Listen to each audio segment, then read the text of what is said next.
तो यह कहानी उस टाइम की है जब चारों तरफ आसमान में डार्कनेस ने अपना कब्जा कर लिया था और मॉन्स्टर्स अर्थ पर आ रहे थे। लेकिन पास में ही एक लड़की उन सभी की प्रेजेंस को सेंस कर लेती है और उनकी तरफ बढ़ने लगती है और फिर यहीं से हमारा सीन चेंज हो जाता है और हम देखते हैं इचिगो कुरोसाकी को, जो एक हाई स्कूल का लड़का है और वह अपने स्कूल कंप्लीट करके अपने घर जा रहा होता है। लेकिन रास्ते में उसे काफी सारे पुलिस मिल जाते हैं। जब इनमें से एक बंदा उसके ऊपर अटैक करने के लिए आगे आता है तो इचिगो उसे काफी गंदे तरीके से मारता है। यह देखकर उसके सारे दोस्तों की फट रही होती है। लगता है आज हमने किसी गलत आदमी से पंगा ले लिया है। इचिगो की ब्रटल बीडिंग्स को देखकर इन सभी की गिग्गी बन रही होती है। जिसके बाद इचिगो एक फ्लावर बोतल की तरफ इशारा करता है। यह सब क्या है? यह बोतल यहाँ पर पड़ी है। कुछ टाइम पहले यहाँ पर एक लड़की मारी गई थी। शायद किसी ने उसकी आत्मा को शांति दिलाने के लिए यहाँ अवश्य रख दिए हैं, क्योंकि यहाँ गलती से गिर गए हैं। तो यह सुनने के बाद इचिगो काफी गंदे तरीके से कूटना शुरू कर देता है। एकदम सही जवाब दिया, लेकिन जाकर उससे माफी मांगो वरना वो दिन दूर नहीं मैं ऐसे ही और तुम्हारे ऊपर चढ़ूंगा। यह सुनकर सभी की फट जाती है और वह सारे यहाँ से कल्टी मार लेते हैं। और यहीं पास में एक लड़की खड़ी हुई होती है। इचिगो को थैंक्स बोलती है। असल में यह लड़की मर चुकी है, यह इसकी स्पिरिट है, तुम टेंशन मत लो। यह पुलिस तुम्हें दोबारा से परेशान नहीं करेंगे। अब मुझे पीस मिल गई है, कुछ ही दिनों में मैं दूसरी दुनिया में चली जाऊंगी। ठीक है, रेस्ट इन पीस। जिसके बाद इचिगो अपने घर पर आ जाता है और जैसे ही वो डोर को अनलॉक करता है उसके डैड उसे काफी प्यारी ग्रीटिंग देते हैं, यानी उसके मुंह पर एक जोरदार लात पड़ती है। हर वक्त अलर्ट रहना चाहिए, चाहे तुम अपने घर में ही क्यों ना हो। मॉम डैड, कोई तरीका है अपने बेटे को घर में वेलकम करने का? यह दोनों बाप बेटे लड़ना शुरू कर देते हैं और फिर हमें इचिगो की दो प्यारी सिस्टर्स को दिखाया जाता है जो कि इनकी फाइट को देखकर एंजॉय कर रही होती है। और इसका नाम है यूजू और इसका नाम है कारिन। और इस तरह इचिगो अपने डाइट को बहुत गंदे तरीके से धो दिया होता है। तभी कारिन यह कहती है कि मुझे ऐसा लगता है कि आपने एक नया दोस्त बना लिया है। और जैसे ही इचिगो अपने पीछे दिखता है तो उसके पीछे एक गोश्त खड़ा हुआ होता है। यूजू कारिन से कहती है, क्या तुम भी गोश्त को देख सकते हो? अरे हाँ, मैं देख सकती हूँ, लेकिन मुझे तो ऐसा लगता है कि गोश्त एग्जिस्ट ही नहीं करते। लेकिन बेचारे इचिगो का ध्यान इन सारी बातों से भटक जाता है और उसके डैड उसको दबोच लेते हैं। क्यों बेटे, अब आए ना ऊँट पहाड़ के नीचे। लेकिन इचिगो गुस्से में आकर अपने डैड को ही पीट कर यहाँ से निकल जाता है। देखा डैड, आपने उसे गुस्सा दिला दिया। अरे यार, मैंने क्या किया, मैं तो बस प्यार बांट रहा था। देखा तुमने, सारे बच्चे मेरी इज्जत नहीं करते और मेरी बात को तो बिल्कुल ही नहीं मानते। और तभी टीवी पर एक न्यूज आती है कि ट्रेन स्टेशन के आसपास काफ़ी सारे एक्सप्लोजन्स हुए हैं और यह एक्सप्लोजन्स किसने किए हैं और कैसे हुए हैं इसके बारे में अभी कुछ भी पता नहीं है। और यह देखकर इचिगो परेशान हो जाता है क्योंकि यह जगह उसके घर के पास में ही है। और जब इचिगो अपने स्कूल जा रहा होता है तभी अचानक से उसे एक काफ़ी खतरनाक मॉन्स्टर्स के चिल्लाने का आवाज़ आता है और सारे लोग इस तरफ से भाग रहे होते हैं। और जब इचिगो वहाँ पर जाकर देखता है तो यह छोटी सी बच्ची भी यहाँ से भाग रही होती है। तो इचिगो भी उसके साथ भागना शुरू कर देता है। लेकिन तभी अचानक वो अपने सामने एक ब्लैक कलर की बटरफ्लाई को नोटिस करता है जो कि शायद से एक मैसेंजर होती है। इसके बाद यहाँ पर वह लेडी आ जाती है जो कि हमें कहानी की शुरुआत में दिखाई गई है और वह अपनी स्वॉर्ड निकालकर एक ही झटके में इस मॉन्स्टर्स को ख़त्म कर देती है। और यह देखकर इचिगो काफ़ी शॉक्ड हो जाता है। और जैसे ही यह सारा मामला शांत होता है तो लोग यहाँ पर होने वाले एक्सप्लोजर्स के बारे में बात कर रहे होते हैं और इचिगो यह समझ जाता है कि शायद यह लोग मेरी तरह मॉन्स्टर्स को नहीं देख सकते और इन्हें बस एक्सप्लोजर्स ही दिखाई देती है। और फिर हमें रात का सीन दिखाया जाता है जहाँ पर इचिगो अब भी यह सारी बातें ही सोच रहा होता है और तभी उसे दोबारा से वही बटरफ्लाई दिखाई देती है और वह चौकन्ना हो जाता है। जिसके बाद वह लेडी भी यहाँ पर आ जाती है और इचिगो उसको देखकर काफ़ी शॉक्ड हो रहा होता है और यह लड़की ऐसे बिहेव कर रही होती है कि जैसे वो इनविजिबल हो। लेकिन यह देखकर इचिगो की सनक जाती है और वो उसको एक जोरदार लात मारता है। अरे ओए, तुम ऐसे बिहेव क्यों कर रही हो? अगर तुम एक चोर हो तो चोरों की तरह बिहेव करो। और यह सुनने के बाद वो लड़की काफ़ी शॉक्ड हो जाती है। क्या सच में तुम मुझे देख सकते हो? हम वैसे तुम तो एक नॉर्मल इंसान हो, तो तुम मुझे देख कैसे सकते हो? मुझे ऐसा लगता है कि तुम्हारे अंदर कोई डिफेक्ट है। और यह सुनने के बाद इचिगो को काफ़ी गुस्सा आ जाता है और वह उसे दोबारा से मारना शुरू कर देता है, पर यह उससे इस बार बच जाती है। और इचिगो उससे पूछता है कि तुम कौन हो, और वो यह बताती है कि मैं एक सोल रिपर हूँ जिसे ह्यूमन वर्ल्ड में एक मिशन के लिए भेजा गया है। लेकिन उसे इन सारी बातों पर यकीन नहीं हो रहा होता है। अरे ओए छोटी बच्ची, मेरे ख्याल से तुम्हें घर जाना चाहिए, काफ़ी रात हो चुकी है।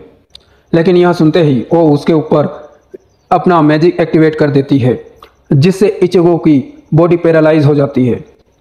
वैसे मैंने तुम्हारे ऊपर एक हाई लेवल का मैजिक एक्टिवेट किया है, जिससे तुम्हारी बॉडी पैरालाइज हो चुकी है। और वैसे भी मैं छोटी बच्ची नहीं हूँ, और मैं तुमसे एज में कम से कम 10 गुना बड़ी हूँ। और मैंने तुम्हारे ऊपर जो मैजिक इस्तेमाल किया है वह बस सोल रिपर ही इस्तेमाल कर सकते हैं, जिसके बाद वह एक सोल निकालकर उसे आफ्टर लाइफ के लिए भेज देती है, जिसे सोल सोसाइटी भी कहा जाता है, जहाँ पर सारी की सारी अच्छी सोल्स जाती है। और अब वो इचिगो को यह सारी बातें समझाने के लिए एक ड्राइंग का इस्तेमाल करती है, और वो यह बताती है कि इस दुनिया में बस 2 तरह की स्पिरिट्स पाई जाती है। पहली है अच्छी स्पिरिट्स जिन्हें गोस्ट कहा जाता है, और दूसरी है बुरी स्पिरिट और उन्हें होलो भी कहा जाता है। और इचिगो भी यह सारी बातें बड़ी गौर से सुन रहा होता है, और वो यह बताती है कि आमतौर पर होलोस इंसानों के ऊपर अटैक करके उनके सोल्स को खा जाते हैं, और यही उनका नाश्ता होता है। अरे वो तो ठीक है, पर तुम्हारी ड्राइंग काफ़ी गंदी है। अच्छा तो यह लो। जिसके बाद वो यह बताती है कि सोल रिपर्स के 2 तरह के टास्क होते हैं। पहला अच्छे सोल्स को सोल सोसाइटी के अंदर भेजना, और दूसरा होलोस को ख़त्म करना। और इस तरफ हम यह देखते हैं कि एक होलो उसी बच्ची का पीछा कर रहा होता है, लेकिन तभी अचानक उसे कुछ स्मेल आ जाती है। शायद मेरे आसपास काफ़ी पावरफुल और टेस्टी सोल्स हैं, लेकिन मुझे ऐसा लगता है कि उसके आसपास एक सोल रिपर भी है। जिसके बाद यह मॉन्स्टर्स इस बच्ची को छोड़कर इचिगो की तरफ जाना शुरू कर देता है, और यहाँ पर इस लेडी को भी उस मॉन्स्टर्स के आने की आहट आने लगती है। लेकिन तभी अचानक वो अपने आसपास एक प्रेशर को सेंस करती है, और यह एक तरह की स्पिरिचुअल प्रेशर होता है जो कि पावरफुल सोल्स ही यूज कर सकते हैं। मैंने इस प्रेशर को पहले सेंस क्यों नहीं किया? और तभी अचानक यहाँ पर यूजू आ जाती है। प्लीज बिग ब्रो, कारिन को बचा लो। और यह सुनने के बाद वह सोल रिपर नीचे जाती है, और वह अपने सामने नोटिस करती है कि उस बड़े मॉन्स्टर ने कारिन को पकड़ा हुआ होता है, और वह भी उससे फाइट करने के लिए तैयार हो जाती है। और तभी इचिगो भी यहाँ पर आ जाता है, और वो भी देखकर काफ़ी शॉक्ड हो जाता है कि यह तो एक आम इंसान है, तो यह मेरा स्पेल कैसे तोड़ सकता है। और इस स्पेल के टूटते ही इचिगो आगे जाता है, लेकिन यह मॉन्स्टर उसे एक ही फटके में नीचे गिरा देता है। लेकिन तभी यह सोल रिपर इस मॉन्स्टर के ऊपर अटैक कर देती है, और साथ में कारिन को भी बचा लेती है।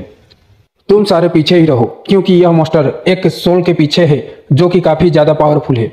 जिसके बाद वो यह समझ जाती है कि पक्का यह मॉन्स्टर इचिगो की सोल के पीछे है।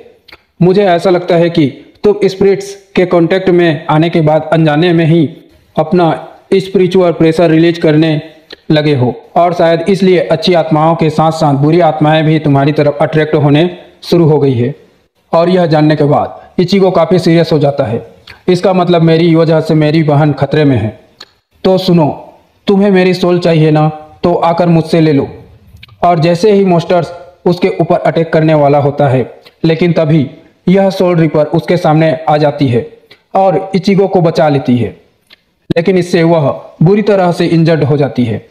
मैं यह बात जानती हूँ कि तुम इसे अपनी सोल ऑफर करके अपनी फैमिली को बचाना चाहते हो, लेकिन अगर तुमने इसे अपनी सोल ऑफर कर भी दी, लेकिन यह फिर भी तुम सबकी सोल को खा जाएगा। इसके बाद वो इचिगो से पूछती है, क्या तुम अपनी फैमिली को बचाना चाहते हो? हाँ, मैं बचाना चाहता हूँ। तो इसका बस एक ही तरीका है कि तुम्हें मेरी तरह सोल रिपर बनना होगा और मेरे स्वॉर्ड को अपनी छाती में उतारना होगा और इससे अपनी पावर्स को तुम्हारे अंदर ट्रांसफ़र कर दूंगी और शायद से यह मेथड काम कर जाए। तो ठीक है सोल रिपर, मैं इसके लिए तैयार हूँ। वैसे मेरा नाम सोल रिपर नहीं है, मेरा नाम है रुकिया कुइजी। और यह सुनते ही वो उसकी स्वॉर्ड को अपने सीने में उतार देता है, जिससे यहाँ पर एक काफ़ी खतरनाक एक्सप्लोजन होता है। और अगले पल हम देखते हैं कि इचिगो भी एक सोल रिपर बन चुका होता है, लेकिन उसकी स्वॉर्ड उसकी बॉडी से काफ़ी ज़्यादा बड़ी होती है। और हाँ, सोल रिपर की स्वॉर्ड को जान पाक तो कहा जाता है। रुकिया भी यह देखकर काफ़ी कंफ्यूज हो जाती है कि मैंने तो बस इसे अपनी हाफ स्ट्रेंथ दी थी, लेकिन इसने तो मेरी सारी स्ट्रेंथ मुझसे खींच ली और पक्का यह कोई आम इंसान नहीं है। लेकिन बाद में इचिगो इस मॉन्स्टर्स को एक ही झटके में ख़त्म कर देता है। और जब अगली सुबह इचिगो के फादर उसे परेशान कर रहे होते हैं तो इचिगो उन्हें नीचे गिरा लेता है। अरे डैड, आपने मेरे ऊपर अटैक क्यों किया, वो भी उस टाइम जब मैं सो रहा था। ओहो, तुम्हें ऐसा लगता है कि तुम पहले से काफ़ी स्ट्रांग हो चुके हो, तो तुम्हारी ट्रेनिंग खत्म हुई। डैड, मुझे परेशान करना बंद करो। और तभी अचानक उसे लास्ट नाइट का इंसिडेंट याद आता है और वो अपने डैड से पूछता है कि डैड, यूजो और कारिन कैसी है। पर उसके पापा को इसके बारे में कुछ भी पता नहीं होता। जिसके बाद इचिगो नीचे जाकर सारी सिचुएशन को चेक करता है और उसके फादर यह बताते हैं, अरे बेटे, कल रात एक नशेड़ी ने अपना ट्रक हमारे घर में घुसा दिया। वो तो हमारी किस्मत अच्छी थी कि हम सारे बच गए। अच्छा, सच में? वैसे इतना बड़ा इंसिडेंट हुआ और हम में से किसी को भी यह पता नहीं, लेकिन रात तो हमारे घर पर एक मॉन्स्टर ने अटैक किया था। लेकिन इन सभी को वह बातें क्यों याद नहीं है? और तभी उसे यह बात याद आती है कि उस सोल रिपर ने इन सभी की मेमोरीज को इरेज कर दिया होगा। और फिर अगले सीन में हमें इचिगो के स्कूल का सीन दिखाया जाता है। यहाँ पर दो लड़कियां बातें करती हुई जा रही होती है और इसका नाम ओरिहिमे लड़की है तासुकी। और जब ये दोनों आगे जाती हैं तभी ओरिहिमे इचिगो से टकरा जाती है और वो नीचे गिर जाती है। और यह देखकर तासुमी उसके ऊपर गुस्सा करना शुरू कर देती है कि तुमने इसे नीचे गिराया, जल्दी से इससे माफ़ी मांगो। और जैसे ही इचिगो उसकी हेल्प करने के लिए हाथ आगे बढ़ाता है तो ओरिहिमे शर्मा जाती है और वह यहाँ से भाग जाती है। और फिर इचिगो क्लास में आ जाता है और वह अपने दोस्तों से बातें कर रहा होता है। और यह बंदा जो कि यंगा बली की तरह खड़ा हुआ होता है, इसका नाम है चेट। और तभी अचानक से रुकिया भी यहाँ पर आ जाती है, वो भी एक स्टूडेंट वर्कर। और इचिगो उसे देखकर काफ़ी शॉक्ड हो जाता है, यह यहाँ पर क्या कर रही है। और जैसे ही रुकिया उसे हैंडशेक करने के लिए हाथ आगे बढ़ाती है तो उसके ऊपर यह लिखा हुआ होता है कि कोई भी बहाना बनाओ वरना मैं तुम्हें जान से मार दूंगी। अरे यार, यह सब क्या लिखा हुआ है।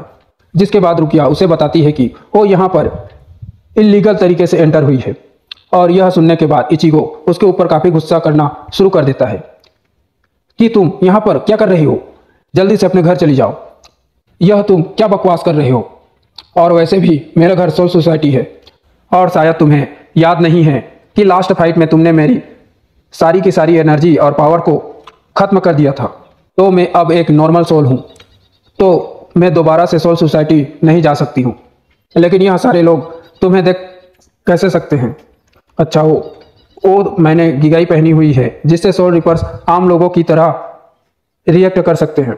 लेकिन ये सारी बातें इचिगो के सर के ऊपर से जा रही होती है। मुझे नहीं पता कि यह लड़की क्या बकवास कर रही है। और हाँ, वो सोल रिपर की भी सारी ड्यूटीज को निभाने से मना कर देता है। और कल रात भी वह सारा कुछ मैंने इसलिए किया क्योंकि मेरी फैमिली परेशानी में थी, लेकिन आगे से मैं ऐसा नहीं करूंगा। रुकिया को यह सारी बकवास सुनने के बाद अब गुस्सा आना शुरू हो जाता है, जिसके बाद वह अपना ग्लव पहनकर इचिगो की बॉडी से उसकी सोल को अलग कर देती है। अरे यार, यह तुमने क्या कर दिया, कहीं मैं मर तो नहीं जाऊंगा। जिसके बाद वो उसे लेकर एक पार्क में आ जाती है और यह बताती है कि यह सोल सोसाइटी का एक गैजेट है जिससे हायर्स हमें ऑर्डर्स दे सकते हैं। और उनके हिसाब से यहाँ पर आसपास एक मॉन्स्टर है और यहीं पर हम एक स्पाइडर टाइप होलो को देखते हैं जो कि एक बच्चे की सोल का पीछा कर रहा होता है।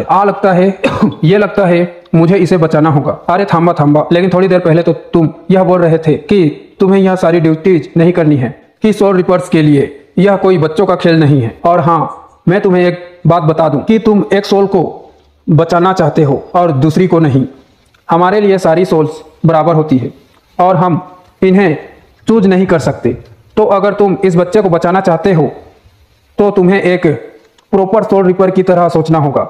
लेकिन इचिगो ये सारी बातें सुनने के बाद थोड़ा बहुत हेजिटेट करता है, लेकिन बाद में वो स्पाइडर होलो को जान से मार देता है और साथ में इस बच्चे को भी बचा लेता है। मैं यह सारी बातें नहीं जानता, मैं बस वही करूंगा जो मेरा दिल करेगा। जिसके बाद वो अपनी स्वॉर्ड के बैक साइड से इस बच्चे के फॉरहेड को टच करता है, जिससे यहाँ पर एक सेरेमनी स्टार्ट हो जाती है और इस बच्चे की सोल स्टार्ट हो जाती है और इस बच्चे की सोल सोसाइटी में जाने लगती है। और यह देखकर रुकिया काफी शॉक्ड हो जाती है कि यह सेरेमनी तो कौन सा है, लेकिन यह सेरेमनी इसे किसने सिखाई? यह अपने आप ही ऐसा कैसे कर सकता है? और फिर यहीं से हमारा सीन चेंज हो जाता है और हम ओरिहिमे को देखते हैं जो कि पढ़ाई कर रही होती है, लेकिन बाहर से एक सोल उसके ऊपर नजर रख रही होती है जो कि उसके डेड ब्रदर की होती है। लेकिन तभी अचानक यहाँ पर 2 होलो आ जाते हैं जो कि इस सोल को पकड़कर अंडरवर्ल्ड में ले जाते हैं, जिसके बाद यह मॉन्स्टर्स इन सोल को खाना शुरू कर देते हैं और इस बंदे की सोल भी एक न्यू टाइप का मॉन्स्टर्स बन जाती है। यानी कि यह सोल एक नॉर्मल सोल से अब होलो बन चुकी है। और इस तरफ इचिगो रुकिया से काफी परेशान हो जाता है क्योंकि वह हर टाइम उसका पीछा कर रही होती है।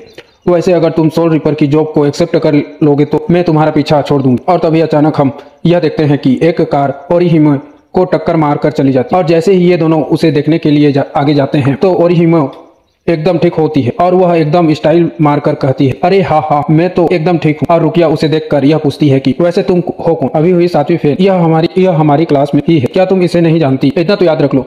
और अब यह दोनों एक दूसरे को ग्रीट करती हैं और ओरिहिमे यह बताती है, वैसे मैं बाहर से सब्जियां लेने के लिए आई थी और अचानक से मेरा एक्सीडेंट हो गया, लेकिन मैं एकदम सही हूँ। यह पैर काफी अलग है, क्या यह पैर एक इंसान का है? और फिर हमें शाम का सीन दिखाया जाता है जहाँ पर रुकिया उससे पूछती है कि वह लड़की कौन थी और तुम उसे कैसे जानते हो? अच्छा, वो मेरी एक दोस्त है, तासुकी की बेस्ट फ्रेंड है और 3 साल पहले उसके भाई ने हमारी क्लिनिक के सामने अपना दम तोड़ दिया था, जो कि उसका आखिरी सहारा था। और अब यह सारी कहानी सुनकर रुकिया यह समझ जाती है कि शायद से उसके भाई ने ही उसे उस एक्सीडेंट से बचाया होगा, लेकिन वो निशान किसी ह्यूमन सोल का नहीं था। वैसे अगर तुम सोल सोसाइटी वापस नहीं जा रही हो तो तुम यहाँ पर क्या करो? और इस तरफ हम तासुकी को देखते हैं जो कि ओरिहिमे के लिए खाना लेकर आती है। लो यह खाना खा लो, यह मेरी मॉम ने तुम्हारे लिए बनाया है। और फिर ये दोनों अंदर आकर आराम से डिनर करती है। और फिर अगले सीन में हम यूजो को देखते हैं जो कि इचिगो से यह पूछती है, क्या तुमने मेरा पजामा देखा है? क्या तुम्हारा पजामा? मैं तुम्हारे पजामे का क्या करूंगा? मेरा कोई भी ऐसे वैसे शौक नहीं है। और भाई यह पजामा रुकिया ने चुराया होता है जो कि इचिगो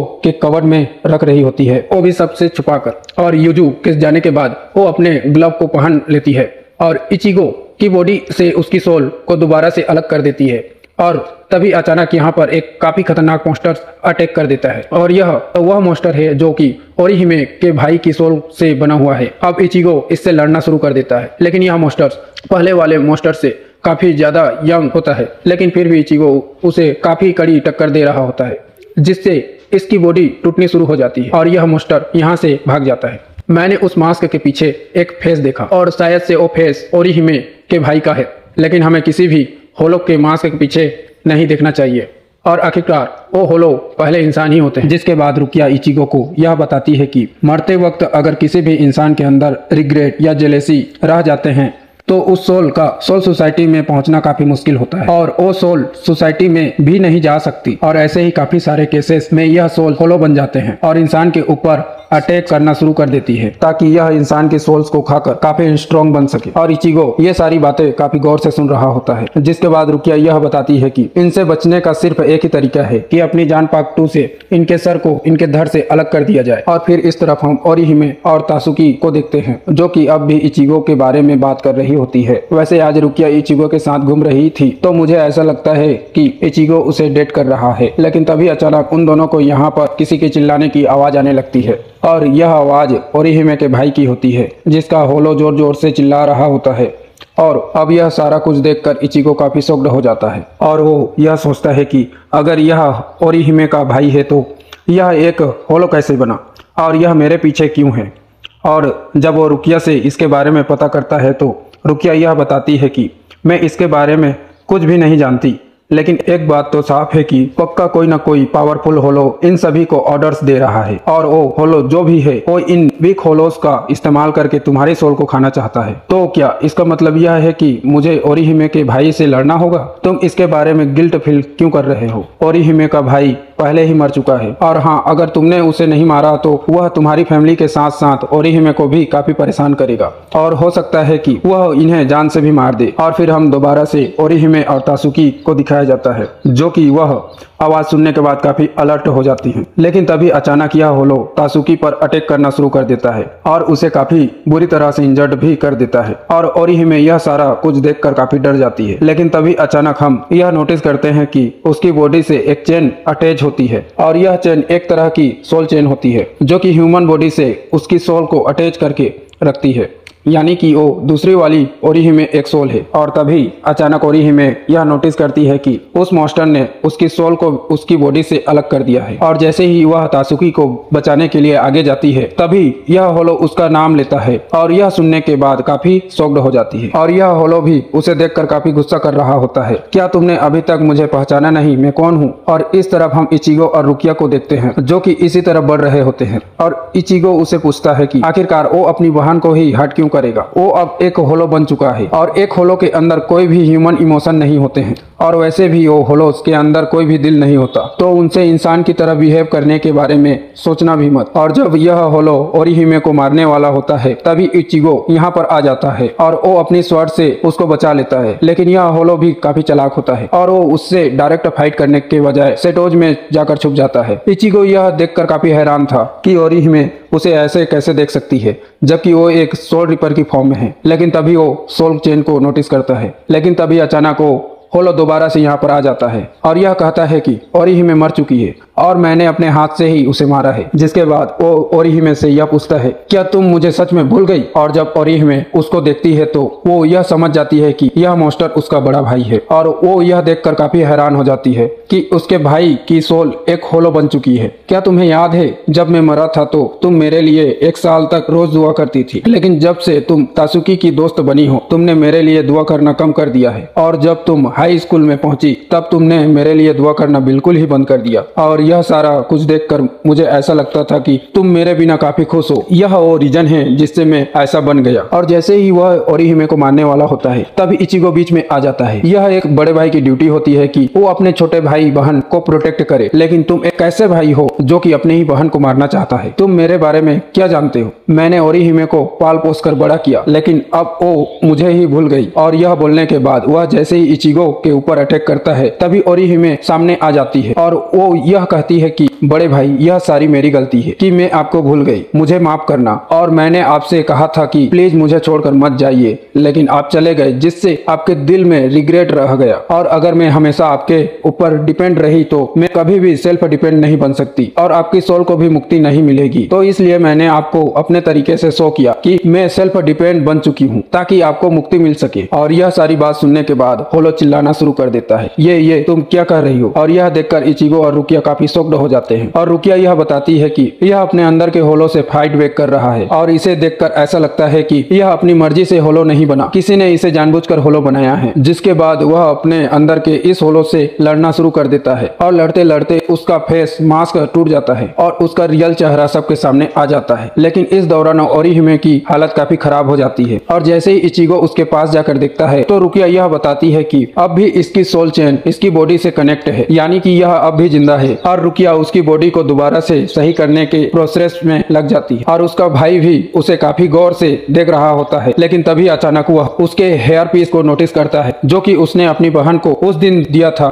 जिस दिन उसकी मौत हुई थी। जिसके बाद दोबारा से ओरिहिमे का भाई अपने आप को मारने की कोशिश करता है क्योंकि उसको ऐसा लगता है कि वह दोबारा से एक मॉन्स्टर बन चुका है। और उसके जाते ही ओरिहिमे काफी टूट जाती है और इचिगो उसे रोकने वाला होता है, पर रुकिया उसे मना कर देती है कि एक होलो को मारने का मतलब यह है कि हम उसे प्यूरिफाई कर रहे हैं, बड़े भाई अपना ख्याल रखना। जिसके बाद वो अपनी बॉडी को प्यूरिफाई करके सोल सोसाइटी में चला जाता है। और फिर अगले ही सीन में हम देखते हैं कि ओरिहिमे अपनी सारी सहेलियों को रात वाली कहानी सुना रही होती है कि कल रात मेरे घर में 2 समोसे आ गए थे जिन्होंने मेरे घर को काफी नुकसान पहुंचाया और मेरे घर का कबाड़ा बना दिया। लेकिन उन सभी को इसकी बात पर यकीन नहीं आता। देख रहे हो यह क्या बकवास मार रही है। और यह सारा कुछ इसलिए हो रहा है क्योंकि रुकिया ने अपने सोल गैजेट से ओरिहिमे की सारी मेमोरीज इरेज कर दी है और उसे रात का कुछ भी याद नहीं है। तो चलो मैं सोल रिपर ड्यूटीज में तुम्हारी हेल्प करने के लिए एकदम तैयार हूँ। और यह सुनकर रुकिया भी काफी खुश हो जाती है। और फिर हम 3 बंदों को देखते हैं जो कि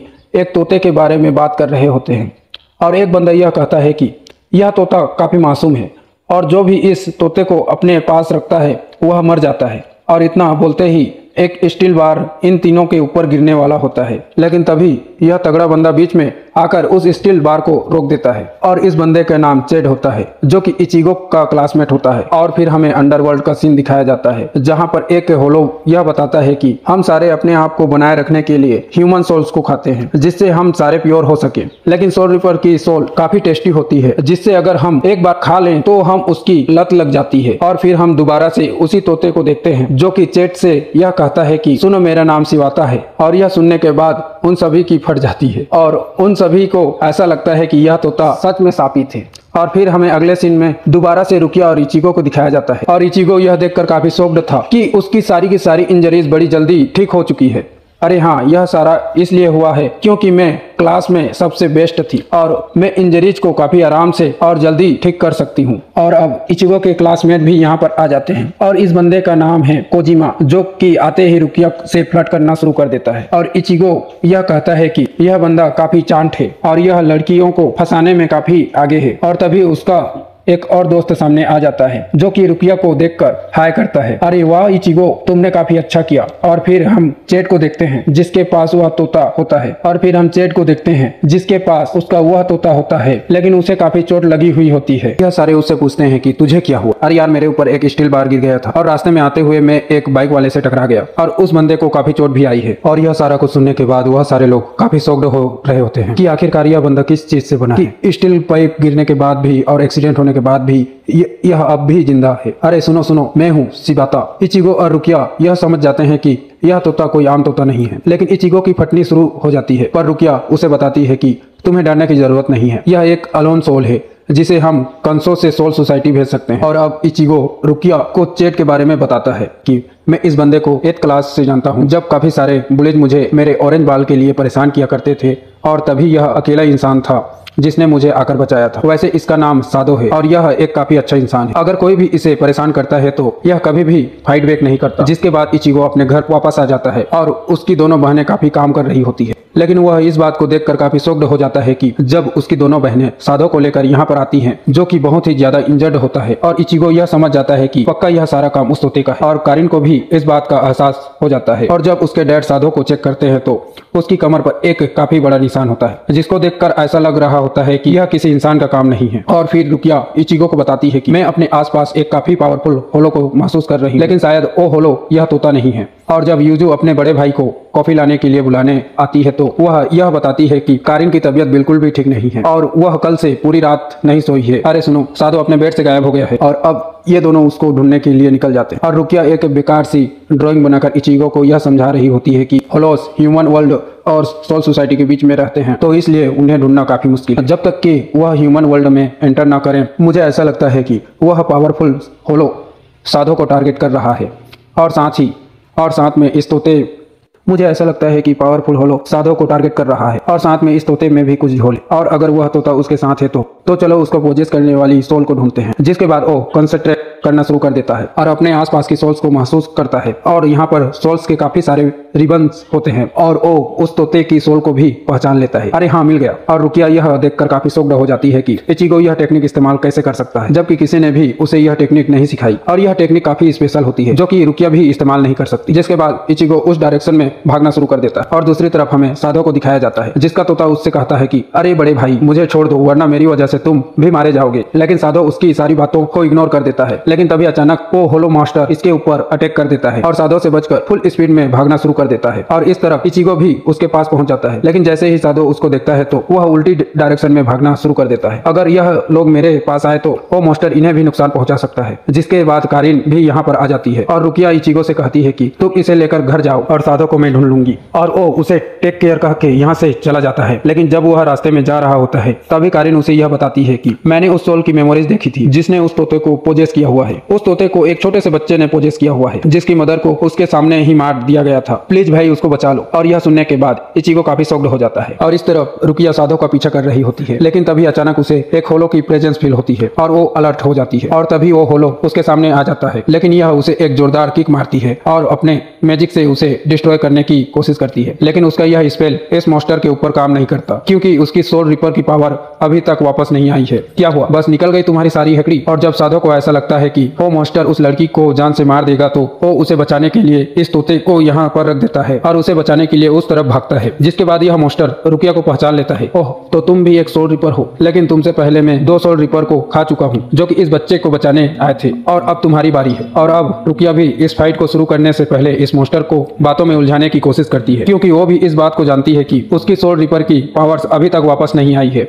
तो यह लड़ाई उसके लिए काफी खतरनाक साबित हो सकती है। और इस तरफ इचिगो कारिन को लेकर घर वापस आ जाता है। ऐसा काफी टाइम बाद हुआ है कि मैंने कारिन को रोते हुए देखा है और अब वो काफी तेजी से रुकिया की तरफ बढ़ रहा होता है और यह सोचता है हमारी मॉम के जाने के बाद यूजू ने घर का सारा काम संभाला है और उसने हमारी मॉम की जगह ली है। और दूसरी तरफ मेरी दूसरी बहन कारिन, जिसने भी रोना बंद कर दिया था और वह भी काफी समझदार हो गई थी, लेकिन आज मैंने उसे काफी टाइम बाद रोते हुए देखा है। और अगले सीन में हम देखते हैं कि इस मॉन्स्टर ने रुकिया को काफी गंदे तरीके से पकड़ा हुआ होता है और वह उसे मारने ही वाला होता है, लेकिन उसकी किस्मत काफी अच्छी होती है कि साधो यहाँ पर आ जाता है और वो एक ही मुक्का मारकर इस मॉन्स्टर को दूर कर देता है। और रुकिया यह देखकर हैरान हो जाती है कि एक इंसान इतना स्ट्रॉन्ग कैसे हो सकता है, लेकिन वो इस बात को लेकर भी काफी कंफ्यूज थी। क्या साधो भी होलोस को देख सकता है? लेकिन भाई साधो तो हवा में मुक्का मार रहा होता है, जिससे रुकिया का डाउट क्लियर हो जाता है। ओह, तो एक और इंसान यहाँ पर आ गया, तो चलो पहले मैं तुम्हें मारता हूँ। लेकिन साधो उसकी आवाज सुन लेता है और उसके मुंह पर एक जोरदार मुक्का मारता है, जिससे वह होलो काफी दूर जाकर गिरता है। लेकिन यह होलो भी काफी चालाक होता है और वो अपनी विंग्स निकालकर हवा में उड़ना शुरू कर देता है। और तभी रुकिया साधो से कहती है कि तुम यहाँ से भाग जाओ, वो मॉन्स्टर अब हवा में है, तुम बस मुझे यह बताओ कि वो मॉन्स्टर कौन से डायरेक्शन में है। और यह बोलने के बाद वह एक काफी बड़ा पोल उखाड़ लेता है। तू छेड़खानी मत कर भैंस के टट्टू। और जैसे ही रुकिया उसे डायरेक्शन बताती है तो साधो इस पोल को उस मॉन्स्टर के ऊपर देकर मारता है, जिससे उसकी फटकर हाथ में आ जाती है, यानी कि उसकी चटनी बन जाती है। लेकिन तभी अचानक यहाँ पर और भी छोटे छोटे बग मॉन्स्टर आ जाते हैं जो कि इन दोनों के ऊपर अटैक करना शुरू कर देते हैं और इन दोनों को नीचे गिराकर अपने कब्जे में कर लेते हैं। और यह सारे के सारे लिटिल मॉन्स्टर इस होलो के पेट होते हैं। तो तुम्हें मेरी यह ट्रिक कैसी लगी? लेकिन तभी अचानक साधो अपने आप को रिलीज करवा लेता है और साथ में रुकिया को अपने हाथ में उठा लेता है और उसको देखकर ऐसा लग रहा होता है कि वो रुकिया को इस मॉन्स्टर की तरफ फेंकने वाला है। और जैसे ही साधो उसे आगे फेंकता है तो यह मॉन्स्टर भी अपने छोटे छोटे चेले से रुकिया के ऊपर अटैक करना शुरू कर देता है। और जैसे ही रुकिया नीचे गिर जाती है और साथ ही में वो इन चेले को छुड़ाने की काफी कोशिश कर रही होती है और तभी यह मॉन्स्टर अपने मुंह से काफी अजीब साउंड निकालना शुरू कर देता है, जिससे यह सारे मॉन्स्टर एकदम से फट जाते हैं। वैसे मेरे पास तुम्हारा यह तोता भी है जो कि तुमने शायद एक सेफ जगह पर रखा था और मेरे छोटे बच्चे उसको यहाँ पर लेकर आ गए हैं। बड़े भाई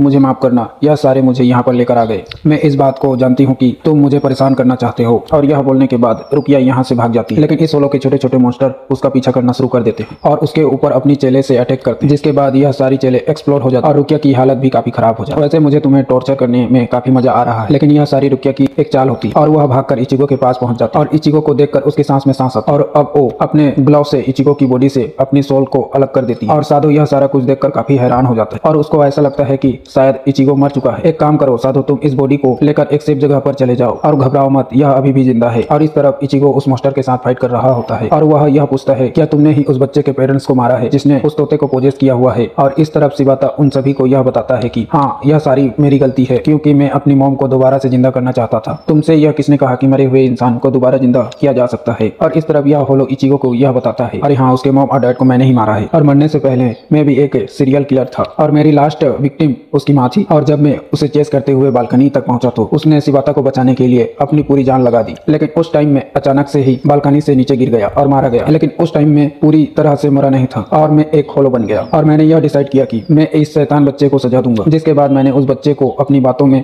फंसाकर इस स्पिरिट के अंदर कैद कर दिया और वह एक मासूम बच्चा था, तो वह मेरी बातों में काफी आसानी से आ गया। और यह सारी बात सुनने के बाद इचिगो हैरान हो रहा होता है। तुम हैरान मत हो, यह सारा का सारा कुछ मेरे लिए एक गेम था और जिसने भी शिबाता को बचाने की कोशिश की मैंने उस हर इंसान को जान से मार दिया। और अब यह सारी बात सुनने के बाद इचिगो की सनक जाती है, जिसके बाद वो उसके फेस पर एक जोरदार मुक्का मारता है और साथ में उसकी जीभ को भी उसके मुंह से उखाड़ देता है ताकि वह किसी भी चेले को एक्सप्लोर ना कर सके। और अब वो अपनी जनपाक 2 से इस मॉन्स्टर को एक ही झटके में खत्म कर देता है, लेकिन यह मॉन्स्टर प्यूरिफाई होने के बजाय काफी सारी एनर्जी रिलीज करना शुरू कर देता है और इस रोशनी से आसमान में एक काफी बड़ा दरवाजा अपीयर होता है जो कि दिखने में काफी खतरनाक लग रहा होता है। और यह देखकर इचिगो की फट जाती है, अबे ओए यह क्या चीज है। और यह दरवाजा उन लोगों के लिए खुलता है जिन्होंने दुनिया में काफी सारे सीन किए होते हैं। और सॉल रिपर की जान पार्ट 2 सिर्फ उन मॉन्स्टर को प्यूरिफाई कर सकती है जिन्होंने जिंदा रहकर सीन किए हों, ना कि मरने के बाद। और तभी नर्क से एक स्पीयर इस सोलो की बॉडी के आर पार हो जाता है और इसे नर्क में घसीट कर ले जाता है। और साथ ही में यह दरवाजा बंद होकर एक कांच की तरह का हो जाता है। और जब रुकिया इस तोते को चेक करती है तो वो यह नोटिस करती है कि शिबाता पूरी तरह से सोल सोसाइटी में जा चुका है। और तभी शिबाता उन सभी के सामने अपनी रियल फॉर्म में आ जाता है और वह साधो को थैंक्स बोलता है, क्योंकि साधो ही वह अकेला इंसान था जिसने शिबाता की हर मुश्किल में हेल्प की थी। और इस तरफ कारिन को भी यह एहसास हो जाता है कि शिबाता पास ऑन हो चुका है।